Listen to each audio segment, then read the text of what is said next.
teste é simples, rápido e dura no máximo 5 minutos.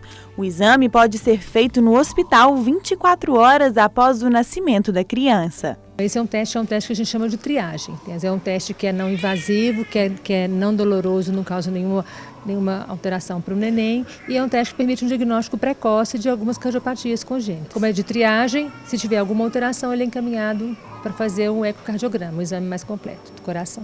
Uma pulseirinha eletrônica é colocada na mão e depois no pé do bebê. Os dados são enviados para um aparelho que mede a coloração do sangue. Se os resultados apresentados estiverem acima de 93, não há problemas para o bebê. Os pais de Maísa ficaram sabendo do exame no dia do nascimento da filha. Roberto conta que, apesar de ser um teste novo, é mais uma forma de cuidado para a pequena. É um teste novo que chegou aí pra gente, né? E é um benefício muito bom, né? Que vai ajudar todas as pessoas, né?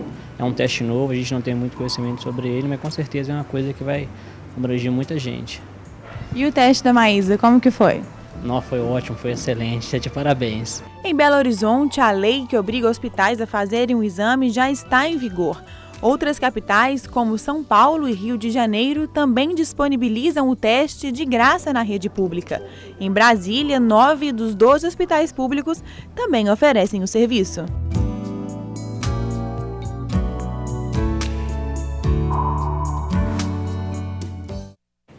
Esse é um dos cuidados que o papai e a mamãe devem ter, né, naquele momento ali. E muitas pessoas não têm conhecimento de todos os exames que são importantes fazer, né, serem feitos no momento do nascimento.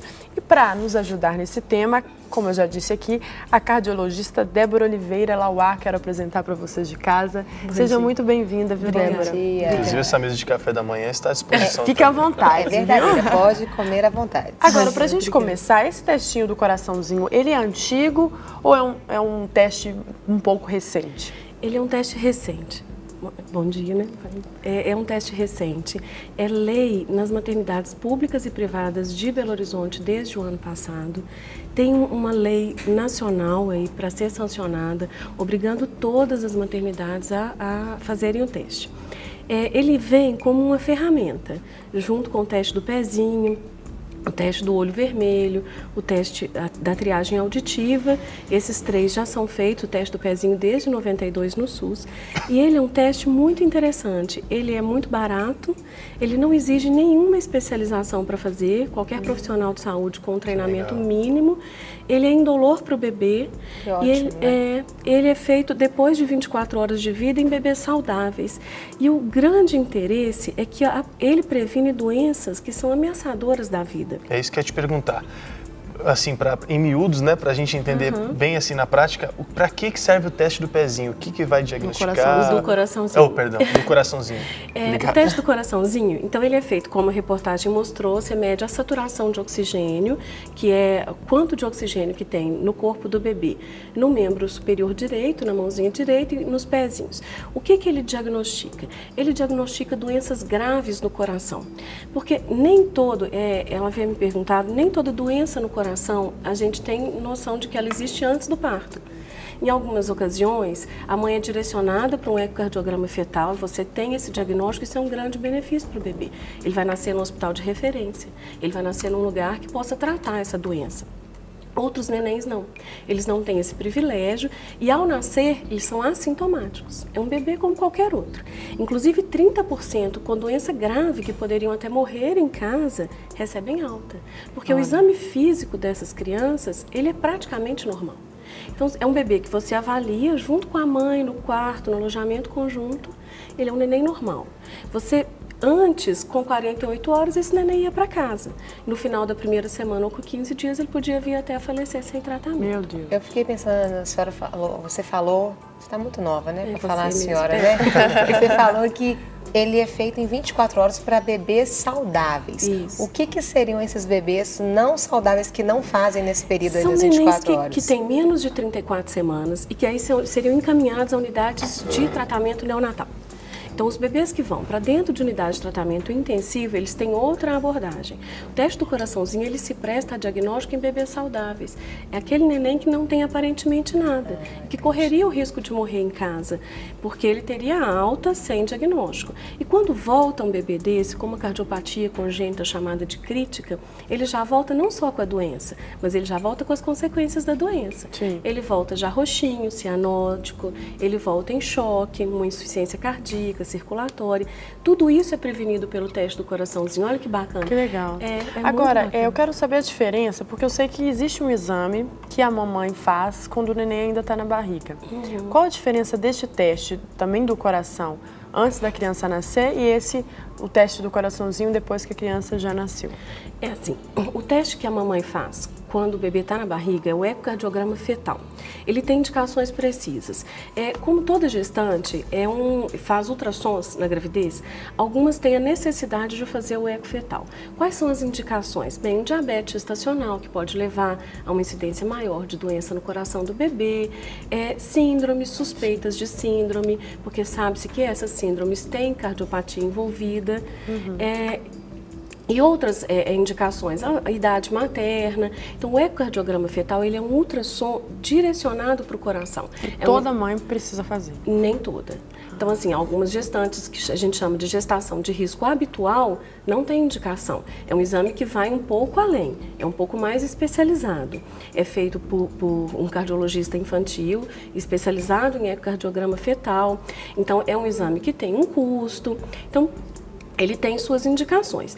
Para a mãe que veio de uma gestação de risco habitual e que o neném nasce bem, aí está indicado o teste do coraçãozinho. Não exige especialização, é barato, ele é simples de fazer.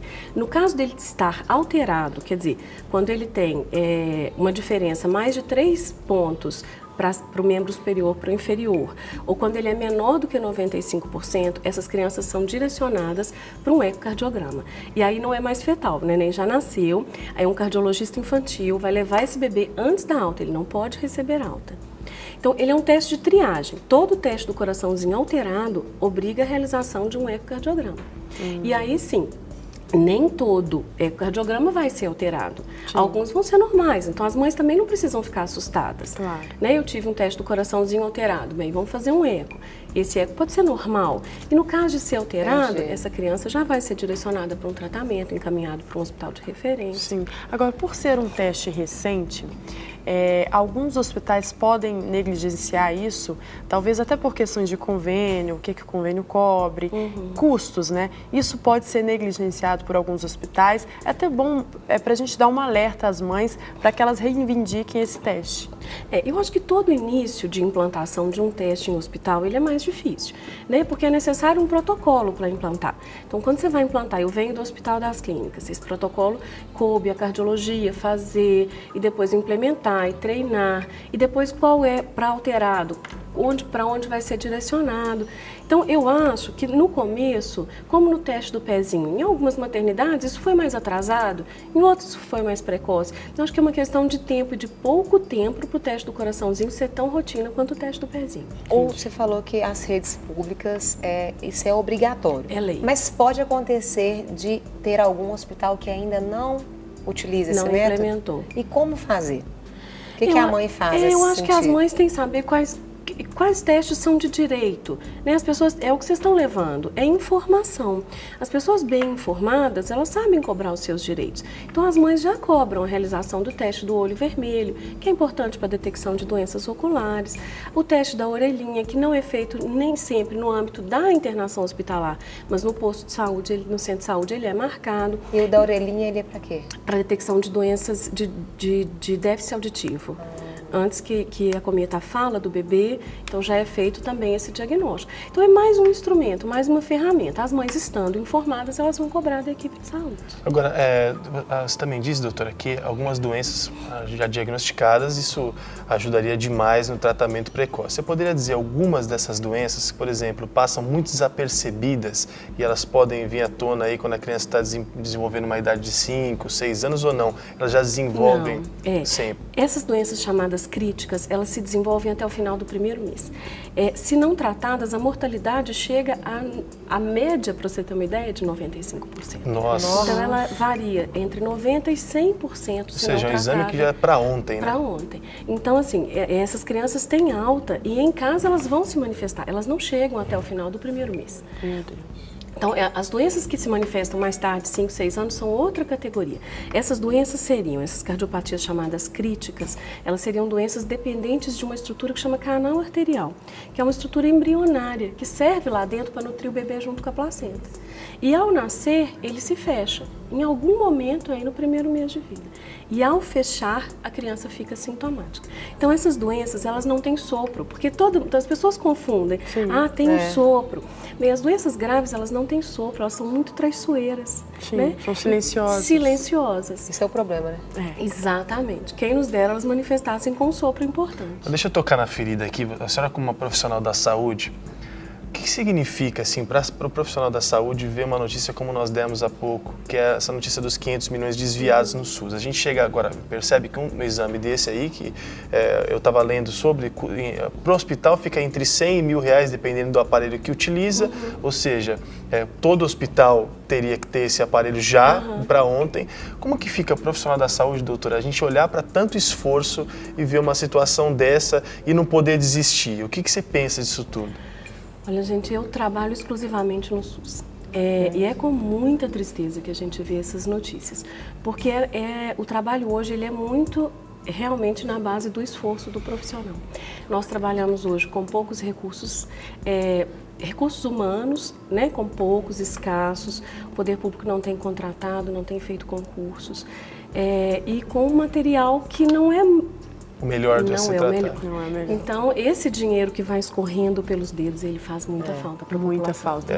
E a gente quer até chamar uma participação de casa. A Kênia, ela ligou aqui e quer fazer uma pergunta para a doutora. Olá, Kênia. Bom dia, tudo bem? Bom dia, Kênia de Carvalho. Seja bem-vinda ao nosso programa. Fique à vontade para fazer a sua pergunta, Kênia. Doutora, a minha pergunta é um pouquinho comprida. A minha menina nasceu com miocardia biventricular. Padrão restritivo em ventrículo direito, dilatação do esquerdo e a comunicação intraventricular, que é o CV. E o forame oval. Qual que é o risco que ela corre? É o que se chama de cardiopatia complexa, né? Que são várias doenças num coraçãozinho só. É uma doença rara, é uma doença que requer um acompanhamento. E aí, Kênia, cada criança tem uma evolução e vai demandar um tratamento. Então, certamente a sua filha já está acompanhada por um serviço de saúde. E os riscos são os riscos relativos à insuficiência do coração. Mas eles com certeza podem ser tratados e abordados aí com medicamentos, não é uma doença que vai ter que ser operada para já, como é o caso das doenças diagnosticadas no teste do coraçãozinho. Kênia, você... Só uma dúvida, esse tipo de doença então não requer cirurgia? Não imediata, Kênia, porque toda vez que existe uma comunicação interventricular, a cirurgia ela pode fazer parte do processo. Mas como existe uma cardiopatia complexa, essa criança tem que ser avaliada continuamente, até para definir o momento ideal. E acompanhada. Exatamente, porque assim, o desenvolvimento da criança também é uma indicação, não de cirurgia. Kênia, quem sabe aí com o desenvolvimento da criancinha, logo mais isso tudo passou e você nem presenciou. Vamos orar para que isso aconteça, né? Amém. Amém. Que Deus abençoe, viu, Kênia? Obrigada, amém. Tchau, tchau. Tchau.